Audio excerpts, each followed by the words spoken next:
நளினி என்ற பள்ளி ஆசிரியை தன் மாணவர்களிடம் கடவுளிடம் நான் கேட்கும் வரமும் அதன் காரணமும் என்ற தலைப்பில் ஒரு கட்டுரையை எழுதச் சொன்னார். மாணவர்கள் சமர்ப்பித்த கட்டுரைகளில் ஒரு கட்டுரை மட்டும் நளினியை நெகிழ வைத்தது.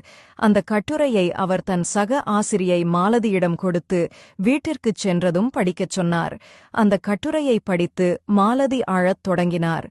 அப்போது தற்செயலாக அறைக்குள் வந்த அவருடைய கணவர், "ஏன் அழுகிறாய்?"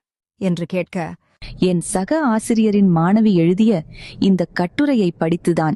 நீங்களே படித்துப் பாருங்கள் என்றார். கணவரும் அதை படிக்கத் தொடங்கினார். கடவுளே, நீங்கள் எனக்கு வரம் தரவிருந்தால் தயவு செய்து என்னை ஒரு செல்போனாக மாற்றுங்கள். என் குடும்பத்திற்கு நான் முக்கியமானவளாக மாற வேண்டும்.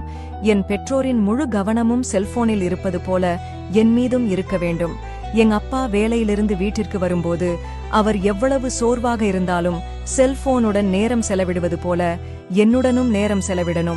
எங்க அம்மா சோகமாக இருக்கும்போது செல்போனை பற்றிக் கொள்வதைப் போல என்னை புறக்கணிக்காமல் என்னையும் பற்றிக் கொள்ளணும். என் சகோதரர்கள் செல்போனுக்காக சண்டை போட்டுக் கொள்வதைப் போல என்னுடன் நேரம் செலவிட போட்டி போடணும். என் குடும்பத்தினர் மற்ற எல்லாவற்றையும் ஒதுக்கி வைத்துவிட்டு என்னுடன் நேரம் செலவிடணும். செல்போன் வேலை செய்யவில்லை என்றால் அதை உடனே சரி செய்கிறார்கள். அதேபோல நான் சோர்வாக இருந்தால் என்னையும் உடனே கவனிக்க வேண்டும்.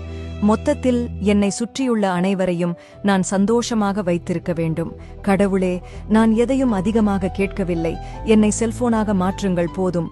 இதை படித்ததும் அந்த கணவர், "ஐயோ பாவம், அந்த குழந்தை மோசமான பெற்றோர்களாக இருப்பார்கள் போலிருக்கே" என்று சொல்லி வருந்தினார்.